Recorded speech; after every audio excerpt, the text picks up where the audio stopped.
Bismillahirrahmanirrahim. Well, dear students, Assalamu alaikum. How are you all? Hoping all of you are fine.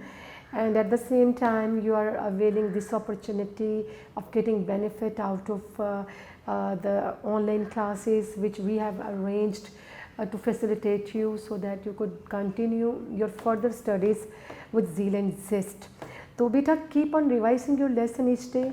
Keep on working hard and keep on availing this opportunity so that you would be in a position at the end of the day to have better grip over your subjects. जी बेटा, हमने अपने previous lesson की थोड़ी सी बात करते हैं. हमने translation के हवाले से बात की थी. Translation is one of the important question of your paper. The translation of an unseen paragraph. Unseen paragraph that is to be converted, that is to be translated into English language, from Urdu into English language. ठीक है बेटा, इसके लिए छोटी छोटी बातें जो है, टिप्स जो थी वो आपके साथ शेयर हुई थी. छोटी छोटी बातें आपके साथ इस तरह से शेयर की गई थी कि आप इस क्वेश्चन की अफादियत को समझ सको और इस क्वेश्चन को किस तरह हम स्किलफुली और एक्सेलेंटली इसको हैंडल कर सकते हैं, इसको सॉल्व कर सकते हैं. बेटा, अगर आप बेस्ट ट्रांसलेशन करते हो तो उसके आपको पता है कि बड़े अच्छे मार्क्स आपको मिल सकते हैं. अगर आपका सेंटेंस स्ट्रक्चर उम्दा है, आपकी वोकैबुलरी ग्रिप है, इसके अलावा आप जो रूल्स हैं इंग्लिश के वो फॉलो करते हो, तो आप अच्छे नंबर जो हैं इस क्वेश्चन में आराम से ले सकते हो. ठीक है बेटे.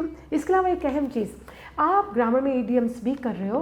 बेटा, इडियम्स, इडियोमेटिक फ्रेजेस जो हैं, फ्रेजल वर्ब्स जो हैं, जब आप उसको याद कर लोगे, जब उसके मीनिंग आपके जहन में बैठ जाएंगे, तो उससे आपको ये बहुत बड़ा फ़ायदा होगा कि आप जब इंग्लिश, अगर आपकी उर्दू पैसेज है उसमें कुछ फ्रेजेस भी आ गए हैं, उसमें कुछ प्रोवर्ब्स भी आ गए हैं, तो आप आसानी से उनका कन्वर्जन कर सकोगे, आसानी से उन्हें ट्रांसलेट कर सकोगे उम्दा लैंग्वेज में.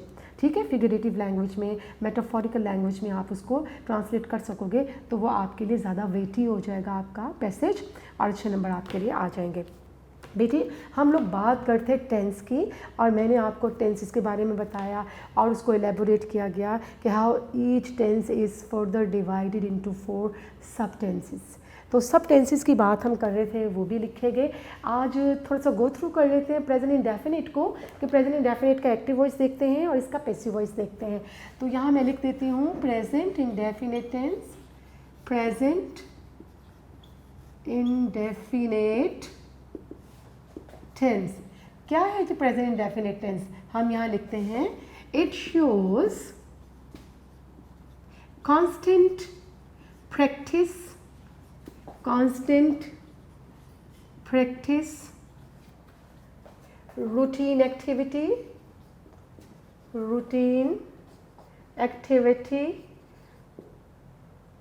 and universal truth. ठीक है बेटे. तो क्या है प्रेजेंट इंडेफिनिट टेंस की जब हम बात करते हैं और इसके एक्टिव वॉइस की, मैं यहाँ एक्टिव वॉइस भी लिख रही हूँ, एक्टिव वॉइस की बात कर रहे हैं, तो उसका स्ट्रक्चर भी देखते हैं अभी. ये क्या है? इट शोज कांस्टेंट प्रैक्टिस को शो करता है, रूटीन एक्टिविटी को शो करता है और इसके अलावा यूनिवर्सल ट्रूथ भी इसमें आप देखते हैं. तो बेटे, आपका सेंटेंस स्ट्रक्चर जो है इंग्लिश में क्या है? SVO. और हम बात कर रहे हैं अभी एक्टिव वॉइस की. इसका पैसिव वॉइस भी साथ ही हम सॉल्व करेंगे, साथ ही उसको सीखेंगे. तो बेटी, आपने इसमें इसका जो फॉर्मूला है, इसका जो स्ट्रक्चर है वो क्या होगा? इसमें आपने करना है subject plus first form of the verb, फिर एस, फर्स्ट फॉर्म के साथ एस या ES का इजाफा भी होगा. वो किस सूरत में होगा ये अभी बात कर लेते हैं. फिर इसके बाद आपने subject first form of the verb, S या ES जो है वो वर्ब के साथ किस सूरत में लगाया जाएगा. फिर इसके साथ आपके पास आ जाता है ऑब्जेक्ट. तो चेंज कहाँ आ रहा है? सब्जेक्ट और ऑब्जेक्ट अपनी जगह रहेंगे, चेंज यहाँ आ रहा है. अच्छा, एक बड़े मज़े की बात है कि आप बचपन से पढ़ते आ रहे हो कि कुछ टेंसेस जो होते हैं उनके एंड में पर्टिकुलर वर्ड्स आते हैं जिससे आपको पहचान हो जाती है कि ये कौन सा वाला टेंस होगा. जैसे आमतौर पे कहा जाता है प्रेजेंट इंडेफिनिट टेंस जो है उसके एंड में ता है, ती है, आते हैं वगैरह आते हैं।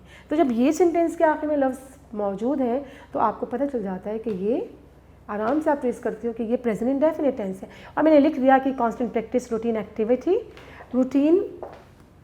एक्टिविटी और यूनिवर्सल ट्रुथ को भी इंडिकेट करते हैं। ठीक है जी। अच्छा जी, इसका ये फॉर्मूला आपने देखा। सिंपल सेंटेंस जो है, एफर्मेटिव सेंटेंस जो है, उसमें subject first form of the verb और एस सी एस वर्ब के साथ भी लगता है, किस सूरत में लगता है देखते हैं, और ऑब्जेक्ट है। बेटे ये देखिएगा हमें कैसे पता चलेगा कि एस या ई एस जो है वो कौन से ऐसे सब्जेक्ट्स हैं या कौन से ऐसे प्रोनाउंस हैं कि सब्जेक्ट जिसके साथ हमें एस या एस लगाना है, जिनकी सूरत में हमें वर्ब के साथ एस या एस लगाना है। जैसे मैं कहती हूँ यहाँ पर he, she, it and singular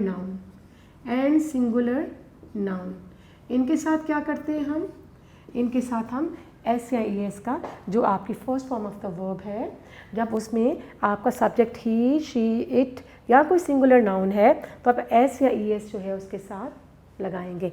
अब क्वेश्चन ये होता है किसके साथ एस लगाया जाए और किसके साथ हमें ई एस लगाना चाहिए, वो भी आप देख लीजिएगा बेटे। वो तमाम ऐसे वर्ब्स जो कि X, S S double S, S H, x,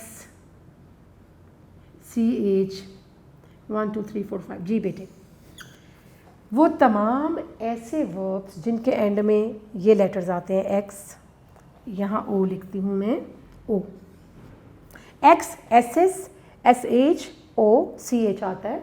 तो ऐसे तमाम वर्ब्स जिनके एंड में ये वर्ड्स आते हैं उनके साथ आप क्या लगाते हो, ई एस। ई एस उस वर्ब के एंड में आ जाएगा। और एस किस वर्ब के एंड में आएगा, जिसके एंड में, वो वर्ब जिसके एंड में ये लेटर्स नहीं आते हैं। तो आप आराम से ट्रेस कर सकते हो कि ये लेटर्स जो है जहन नशीन कर लीजिए कि जिनके एंड में नहीं आते वर्ब्स के, उनके साथ आपने क्या करना है जनाब, उनके साथ आपने एस लगाना है, और जिनके एंड में ये आते हैं उनके साथ ई एस लगाना है। ठीक है, जैसे ग्लास है, ग्लासेस हम करते हैं, ग्लास के साथ हम उसका प्लूरल बनाते हुए ट्रिपल एस नहीं लगाते। ठीक है ना बेटे, तो छोटी छोटी चीज़ें जो याद रखने वाली है। फिर आपने वो कौन से ऐसे कौन से सब्जेक्ट्स हैं, कौन से ऐसे प्रोनाउंस हैं, कौन से ऐसा सब्जेक्ट है जिसके साथ आपने, कौन सा ऐसा सब्जेक्ट होगा जिसके साथ आपने फर्स्ट फॉर्म के साथ एस या एस नहीं लगाना, सिर्फ फर्स्ट फॉर्म में लगानी है। तो वो कौन कौन सी हो सकते हैं बेटा, जैसे मैं यहाँ आपको लिख के देती हूँ, आई, यू, वी, दे, और इसके साथ क्या है, प्लूरल नाउन। तो इनसे ये सब्जेक्ट जो है इनके साथ आप एस या ई एस जो है इस्तेमाल नहीं करते हैं, ये as it is first form of the verb आ जाएगी। समझ गए बेटे आप। अब आपने इसी का जब नेगेटिव बनाना है, जब हम इंडेफिनिट में नेगेटिव बना रहे हैं तो इस फॉर्मूले को सामने रखिएगा, सब्जेक्ट प्लस, और नेगेटिव और इंट्रोगेटिव के लिए आपको हेल्पिंग वर्ब रिक्वायर्ड होंगे। तो वो क्या क्या होंगे, डू और डज, और फिर इसके साथ नॉट आ जाएगा, और plus first form of the verb, first form. अब चूँकि अब यहाँ पर आपने फर्स्ट फॉर्म के साथ एस या एस बिल्कुल भी नहीं लगाना, ये सिंपल फर्स्ट फॉर्म होगी, first form of the verb.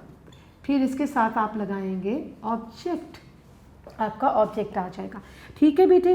इसी तरह से जब आप इसका इंट्रोगेटिव बनाते हो तो उसमें आपको क्या करना है, ऑटोमेटिकली डू और डज जो है वो सेंटेंस के स्टार्ट में, फिर सब्जेक्ट, फिर फर्स्ट फॉर्म, और फिर आपने उसके बाद फर्स्ट फॉर्म ऑफ वर्ब आएगी, फिर उसके बाद आपने ऑब्जेक्ट लगा देना है, और क्वेश्चन मार्क लाजमी।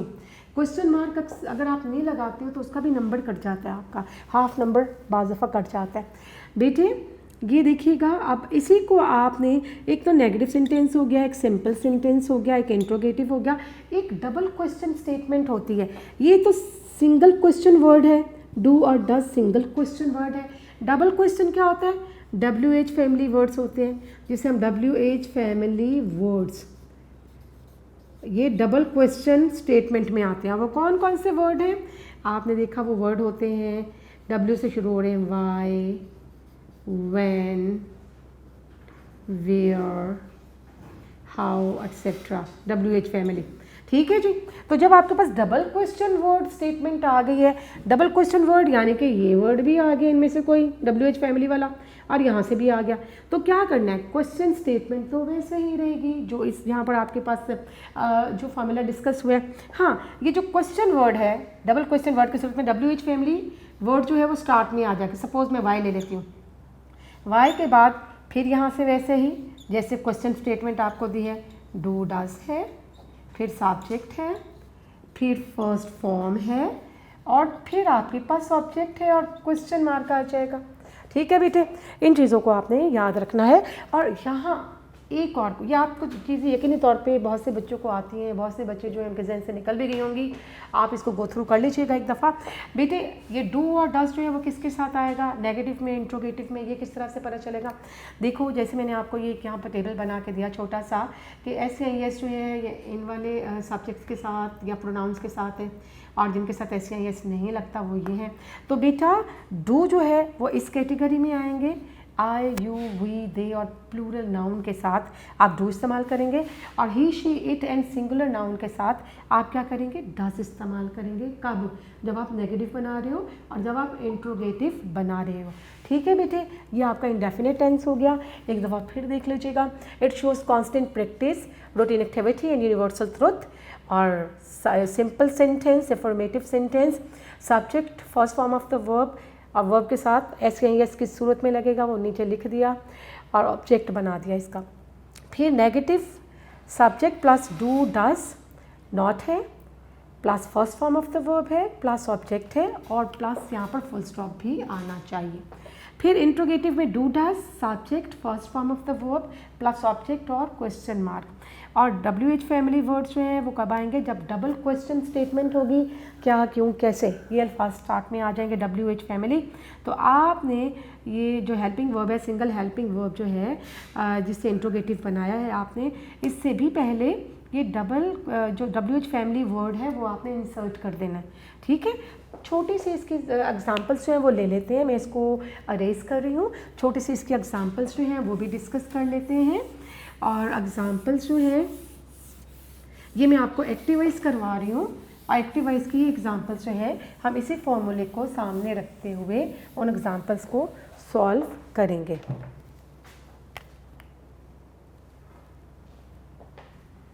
उर्दू लिख लेती हूँ, वो झूठ बोलता है, ता है इंडेफिनिट टेंस।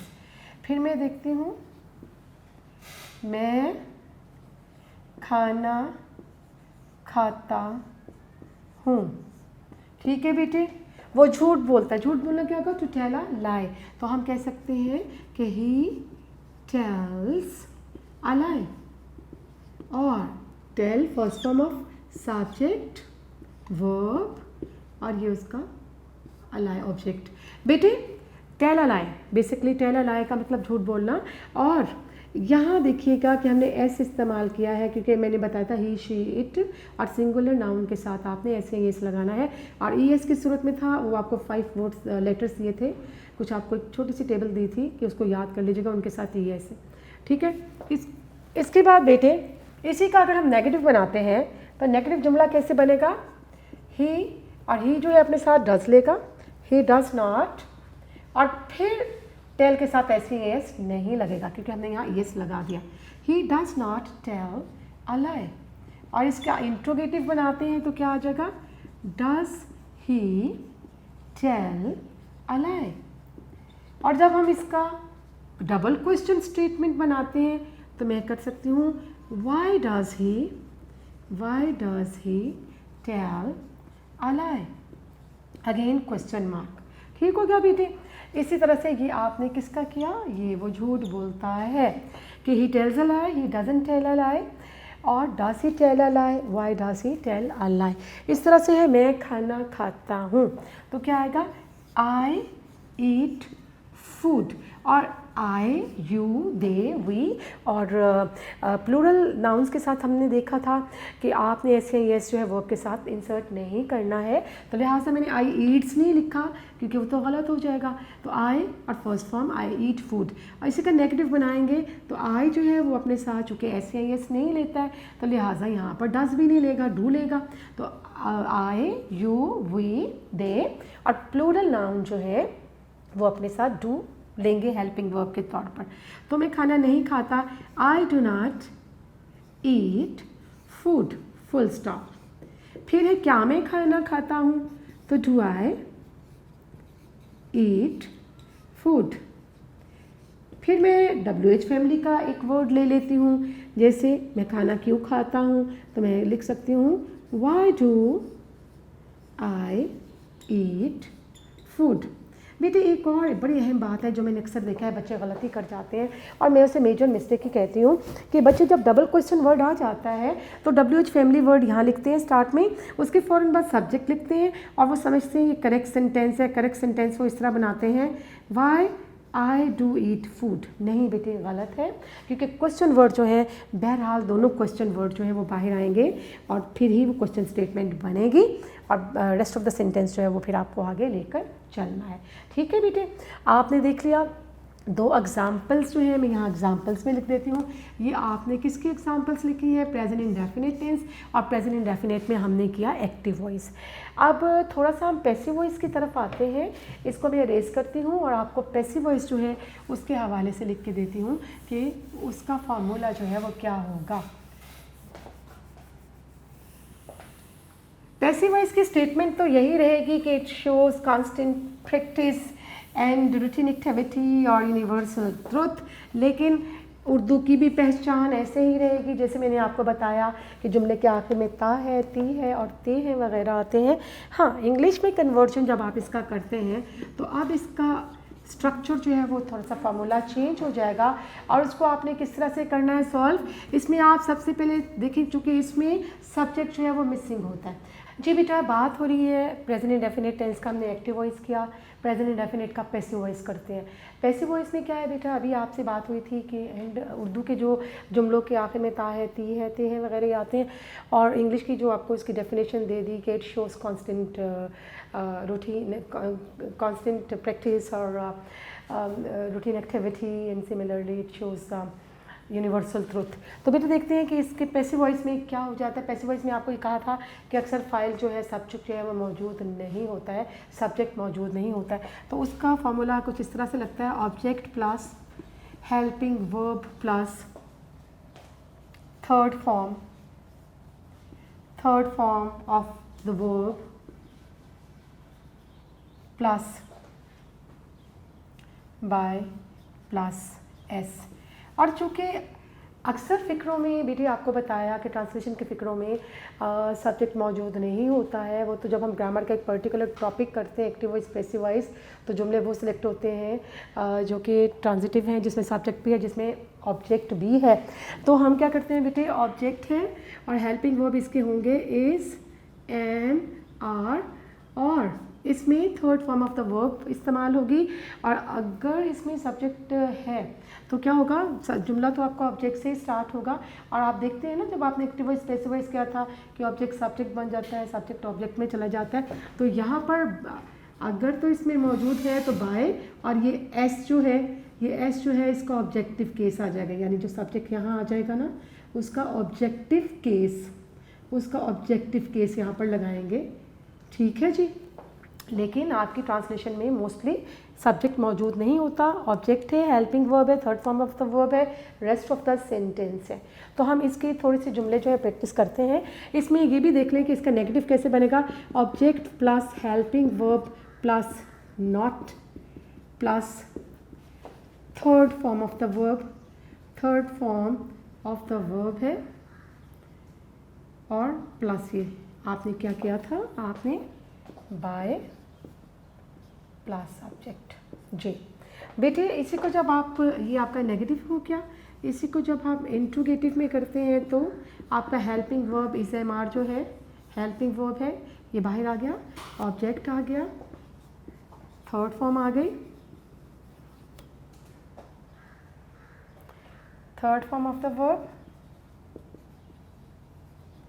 रिमेनिंग सेंटेंस यहाँ पर अगर बाय है बाय प्लस सब्जेक्ट और इनका ऑब्जेक्टिव, इस एस का ऑब्जेक्टिव केस आएगा। यानी अगर सब्जेक्ट जो है वो शी है तो वो हर हो जाएगा, ही है सब्जेक्ट तो वो हिज हो हिम हो जाएगा। ठीक है बेटे। अच्छा, इसी का इंट्रोगेटिव बनाएंगे तो ऑटोमेटिकली आपने ये इंट्रोगेटिव में कर लिया। अगर डबल क्वेश्चन वर्ड बनाते हैं तो WH फैमिली वर्ड जो है, WH फैमिली वर्ड जो है वो यहाँ पर आ जाएगा और उसके बाद आपने helping verb, object, third form उसी तरह से, और रिमेनिंग सेंटेंस जो है third form of the verb और बाय और प्लस बाय और एस, और एस का objective case, objective case, objective case, objective case. ठीक है बेटे, इसे इस तरह से आप लोग देखेंगे। इसके बाद नेक्स्ट देखते हैं प्यारे बच्चों कि इसकी थोड़ी सी हम लोग सेंटेंसेस जो हैं, बस इसमें आपको क्या चीज़ नज़र आई, आपने उसमें एक्टिव वॉइस में subject first form of the verb उसमें ऐसे यस लगाया था, किस सूरत में ये भी पता चल गया था आपको, और उसमें ऑब्जेक्ट आ गया था। अब इसमें क्या है, ऑब्जेक्ट है, ऑब्जेक्ट से स्टार्ट होगा आपका जुमला, ऑब्जेक्ट से क्योंकि पैसिव वॉइस है, फिर helping verb is am are है, third form of the verb है, और रिमेनिंग सेंटेंस है, और अगर इसमें सब्जेक्ट भी मौजूद है, सब्जेक्ट मौजूद था जुमले में तो वो बाय और एस इस तरह एंड में आ जाएंगे, और वो जो एस होगा सब्जेक्ट वो ऑब्जेक्टिव केस में चला जाएगा। बेटे अब इसकी थोड़ी सी हम लोग उर्दू की कुछ सेंटेंस में आपके साथ शेयर करती हूँ ताकि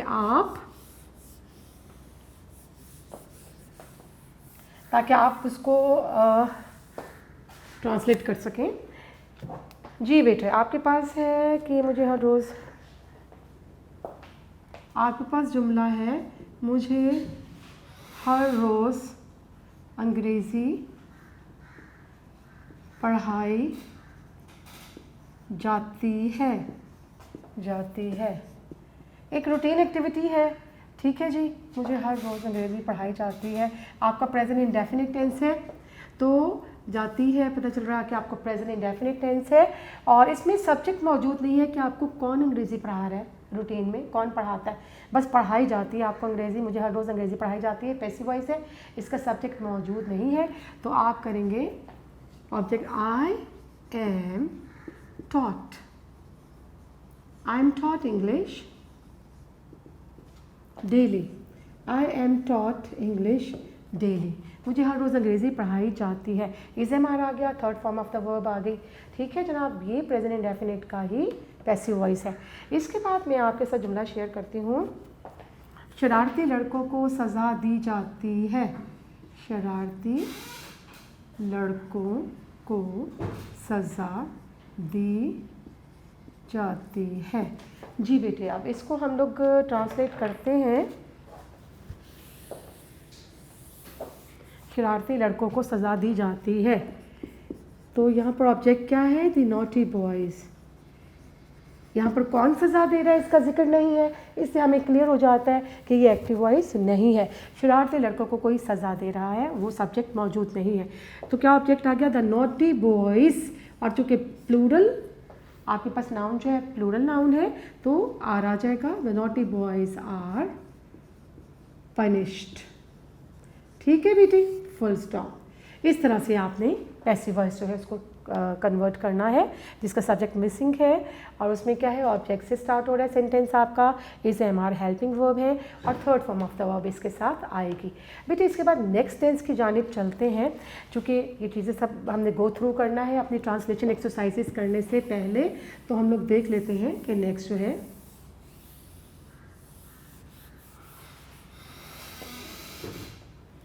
नेक्स्ट बेटा है आपके पास नेक्स्ट टेंस है प्रेजेंट कॉन्टिन्यूस से, present continuous tense.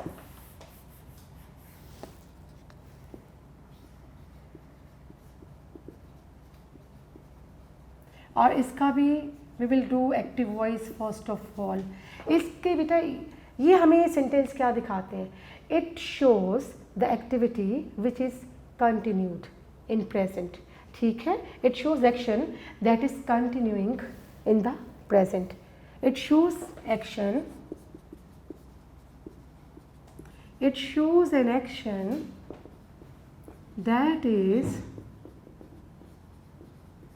continuing in the present. It shows a progressive action, a progressive something going on, progressive action. तो बेटे आपके पास क्या आ गया कि आपका प्रेजेंट कॉन्टिन्यूस टेंस है, एक्टिव वॉइस है. It shows an action that is continuing in the present. It shows a progressive action. और इसका फॉर्मूला क्या होगा? सिंपल हम सेंटेंस कैसे बनाएंगे? आपके पास है SVO, ये आपका बेसिक स्ट्रक्चर है, सेंटेंस स्ट्रक्चर है. तो हमें कैसे करना है इसे? सब्जेक्ट प्लस हेल्पिंग वर्ब इसमें आएगा. और हेल्पिंग वर्ब क्या है? Is, am, are. और plus first form of the verb, first form of the verb है, और प्लस ING एंड ऑब्जेक्ट. जी बेटे, ये आपने इसका स्ट्रक्चर देखा. ये अफर्मेटिव सिंपल सेंटेंस के लिए है. और जब आप इसी का नेगेटिव बनाएंगे तो सब्जेक्ट आ जाएगा और इज, एम, आर के फ़ौरन बाद आपने नॉट लिखना है. और फिर इसके बाद again first form of verb है, और इसके बाद ING है. और चूँकि प्रोग्रेसिव एक्शन है तो आप देखते हैं कि उर्दू में भी एक पहचान याद रखिएगा कि एक्टिव वॉइस है, यहाँ पैसिव वॉइस है. उर्दू सेंटेंसेस के आखिर में रहा है, रही है और रहे हैं वगैरह आपके पास वर्ड्स आते हैं. तो बेटे यहाँ पर इंट्रोगेटिव बनाएंगे तो automatically is, am, are start में आ जाएंगे, प्लस सब्जेक्ट है. फिर इसके बाद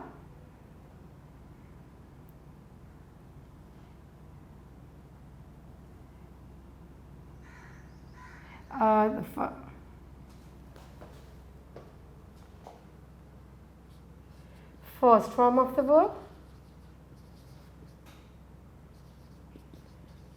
प्लस ING एंड ऑब्जेक्ट और क्वेश्चन मार्क.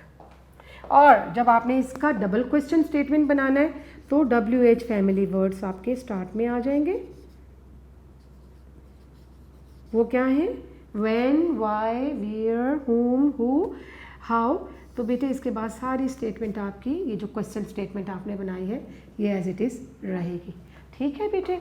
अब इसके बाद इसको कॉन्टिन्यूअस टेंस आप कर रहे हैं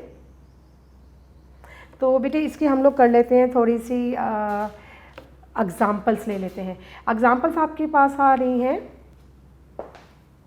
मैं किताब पढ़ रहा हूँ. तो रहा हूँ से आपको पता चल रहा है ये आपका प्रोग्रेसिव एक्शन है. Something is continuing. तो आप इसको ट्रांसलेट कैसे करेंगे? I am reading a book. मैं किताब पढ़ रहा हूँ. अब इसी को आप नेगेटिव करते हैं तो क्या बन जाएगा? I am not reading a book. फिर आपके पास आ जाता है इंट्रोगेटिव. ये आपके पास नेगेटिव. अब इंट्रोगेटिव है एम आई रीडिंग. ये इसमें सब्जेक्ट मौजूद है स्टेटमेंट में, तो ये आपका एक्टिव वॉइस है. Am I reading a book. फिर डबल क्वेश्चन वर्ड करेंगे तो यहाँ WH फैमिली स्टार्ट में आ जाएगा. WH फैमिली और उसके फ़ौरन बाद आपने क्या करना है? Why am I reading a book. समझ में आ गया बेटे? फिर हम देखते हैं वो कहाँ जा रही है. एक और सेंटेंस जो है यहाँ लिख लेते हैं. सेंटेंस आपका active voice present continuous tense. वो कहाँ जा रही है. ठीक है बेटा. तो ये देखिए बेटे इसमें आपको क्या नज़र आ रहा है? ये ऐसा सेंटेंस है जिसमें आपके पास WH फैमिली वर्ड भी आ गया. ठीक है. इंट्रोगेटिव स्टेटमेंट है. और अगर कहते हैं वो जा रही है तो शी इज़ गोइंग. ठीक है. She going somewhere. वो कहाँ जा रही है ये मैंने आपको डबल क्वेश्चन स्टेटमेंट के साथ एक फिर जुमला बताना चाहा है. तो वेयर इज़ शी गोइंग. ठीक है बेटा, ये इसलिए जुमला आपको करवाया गया है ताकि आपको दोबारा से समझ में आ जाए कि जब आप WH फैमिली वर्ड इस्तेमाल करते हो और उसके साथ आपके पास हेल्पिंग वर्ब है तो वो बेटे आप दोनों वर्ड जो है क्वेश्चन वर्ड जुमले के बाहर निकालेंगे। ठीक है, ये आपका कॉन्टिन्यूअस टेंस हुआ और इसमें आपने कौन सा किया, एक्टिव वॉइस किया है। इसका पैसिव वॉइस कर लेते हैं बेटे। पैसिव वॉइस में देखते हैं कि इसमें क्या होगा। देखिए एक्टिव वॉइस में आपने किया, सब्जेक्ट है, helping verb is am are है, first form of the verb ING और ऑब्जेक्ट है, और इसी के नेगेटिव में हेल्पिंग वर्ब के बाद नॉट आ गया। जब इंट्रोगेटिव बनाया तो आपके क्वेश्चन वर्ड बाहर आ गए, आपका हेल्पिंग वर्ब बाहर आ गया। और जब डबल क्वेश्चन स्टेटमेंट है तो WH फैमिली वर्ड पहले आ जाएगा, WH फैमिली वर्ड के फ़ौरन बाद जो आपका हेल्पिंग वर्ब है वो बाहर आ जाएगा, ऑक्सिलरी वर्ब। ठीक है जी, अब इसी का हम पैसिव वॉइस करते हैं। आपने इंडेफिनिट टेंस जो है उसको रिवाइज किया आज, इसी का हम लोग पैसिव वॉइस कर लेते हैं। और पैसिव वॉइस जो है, पैसिव वॉइस में यहाँ पर पी तो मैं लिख देती हूँ, लेकिन इसकी डेफिनेशन यही रहेगी उर्दू में भी इंग्लिश में भी। क्या डेफिनेशन रहेगी बेटे, कि it shows an action that is continuing in the present and it shows a progressive action. अब इसका पैसिव वॉइस में आप क्या करते हो बेटे, सिंपल सेंटेंस जब आप बनाते हो, एफर्मेटिव सेंटेंस बनाते हो, तो आपने चूँकि आपके पैसिव वॉइस में सब्जेक्ट मिसिंग होता है मोस्टली, तो आप ज़ाहिर ऑब्जेक्ट से इसको स्टार्ट करते हो। ऑब्जेक्ट मौजूद है, ऑब्जेक्ट है प्लीज़, इसके शुरू में ऑब्जेक्ट है, इसके बाद हेल्पिंग वर्ब होगा, is am are helping verb है, फिर इसके बाद एक और हेल्पिंग वर्ब है और वो है बीइंग, फिर इसमें third form of the verb है, third form of the verb. इसके बाद बेटे आपके पास क्या आ जाता है, आपके पास अगर तो इसमें जैसे आप एक्टिव वॉइस पैसिव वॉइस करते हो और सब्जेक्ट कन्वर्ट हो जाता है ऑब्जेक्ट में, ऑब्जेक्ट आ जाता है सब्जेक्ट की जगह पर, तो अगर इसमें सब्जेक्ट मौजूद होगा तो आपने ऑटोमेटिकली प्लस बाय और प्लस सब्जेक्ट, और सब्जेक्ट का भी ऑब्जेक्टिव केस। ठीक है जी। और अगर इसमें सब्जेक्ट मौजूद नहीं था तो फिर object is am are being third form of the verb और रिमेनिंग सेंटेंस आपके पास आ जाएगा। अब इसी का नेगेटिव बनाते हैं तो ऑब्जेक्ट है इज एम आर ऐसे रहेगा और इसके फ़ौरन बाद नॉट आ जाएगा, फिर सेकंड हेल्पिंग वर्ब बीइंग आएगा, बीइंग और इसके बाद थर्ड फॉर्म ऑफ वर्ब। फिर उसी तरह से अगर ये मौजूद है आपके पास ऑब्जेक्टिव केस, किसका, अगर इसमें ऑब्जेक्ट और सब्जेक्ट दोनों मौजूद थे। पैसिव वॉइस आपने करना किससे स्टार्ट है, ऑब्जेक्ट से स्टार्ट करना है। Object is am are not being third form of the verb, फिर अगर उसमें सब्जेक्ट था तो बाय और एस, और वो जो सब्जेक्ट है उसका भी ऑब्जेक्टिव केस। अदरवाइज क्या करेंगे आप, remaining sentence third form of the verb के बाद। इसी तरह से आप इसका जब इंट्रोगेटिव बनाते हो तो इज एम आर स्टार्ट में आ गया, ऑब्जेक्ट आ गया, फिर बेटे बीइंग आ गया, थर्ड फॉर्म ऑफ वर्ब, और उसी तरह से जैसे मैंने आपको समझाया ये रिमेनिंग सेंटेंस आ जाएगा। ओसी मीन ऑब्जेक्टिव केस। बेटे इसी तरह WH फैमिली के साथ अगर स्टेटमेंट आती है क्या, क्यों, कैसे, कहाँ, जैसे इस तरह के वर्ड आ जाते हैं आपके पास, तो आपने सूरत में WH फैमिली वर्ड्स स्टार्ट में इस हेल्पिंग वर्ब से भी पहले स्टार्ट में वो वर्ड इंसर्ट करना है, क्वेश्चन वर्ड दोनों स्टार्ट में आ जाएंगे। इसकी थोड़ी सी जो है हम लोग कर लेते हैं एग्जाम्पल्स। जी बेटे हम देखते हैं, कमरों को सफ़ेदी की जा रही है। तो बेटे इसमें क्या आएगा, द रूम्स, ऑब्जेक्ट क्या है, देखिए सफ़ेदी कौन कर रहा है हमें नहीं पता चल रहा, इसमें सब्जेक्ट जो है वो मिसिंग है, तो आप क्या कहेंगे, ऑब्जेक्ट आएगा the rooms are, because room ये जो है ये कौन सा नाउन आ गया, प्लूरल नाउन आ गया। The rooms are being white washed, the rooms are being white washed. ठीक है जी, कमरों को सफ़ेदी की जा रही है। इसके बाद एक और एग्जाम्पल जो है वो हम ले लेते हैं। अजनबी को धोखा दिया जा रहा है। अजनबी को धोखा दिया जा रहा है। The stranger is being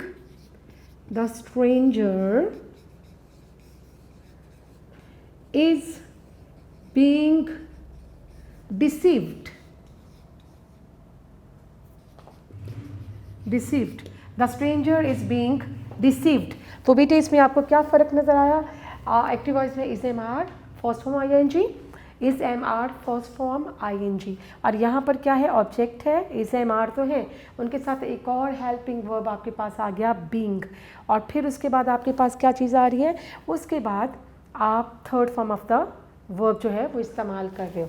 ठीक है, जैसे मैं आपको एक और जुमला कहती हूँ कि मुझे जुर्माना किया जा रहा है। हम यहाँ लिख लेते हैं कि मुझे जुर्माना किया जा रहा है। तो क्या आएगा? I am being fined। ठीक है बेटे, क्योंकि इसमें भी देखिए आपका सब्जेक्ट मिसिंग है कि मुझे जुर्माना किया जा रहा है, लेकिन जुर्माना आपको कौन कर रहा है उसका जिक्र इसमें मौजूद नहीं है।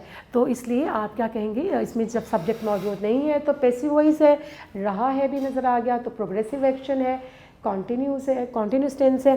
तो आप इसकी इंग्लिश लिखोगे आई एम बीइंग फाइंड, यानी इज एम आर उसके साथ बीइंग है और third form of the verb है। ये बेटे आज आपने दो टेंस जो है वो कंप्लीट किए हैं। एक आपने पढ़ा present indefinite tense with active passive, और इसी तरह से हमने पढ़ा प्रेजेंट कॉन्टीन्यूस टेंस, और ये भी विद एक्टिव पैसिव पढ़ा है। एक्टिव पैसिव पढ़ने से ये फ़ायदा हो गया कि आपने ये देखा कि इनकी जो इनको डिफ़ाइन किया गया है, इनकी जो एक्सप्लेनेशन दी गई है बेटे उर्दू में या इंग्लिश में वो तो सेम है, लेकिन आपने पहचान कैसे करनी है कि उसमें सब्जेक्ट जो है वो मौजूद नहीं है, ऑब्जेक्ट जो है उसको फोकस किया जा रहा है। तो लिहाजा आपके पैसिव वॉइस जो है उसको कैसे डील करना है, एक्टिव को कैसे डील करना है, इसको सही तरह से आपने समझ लेना है।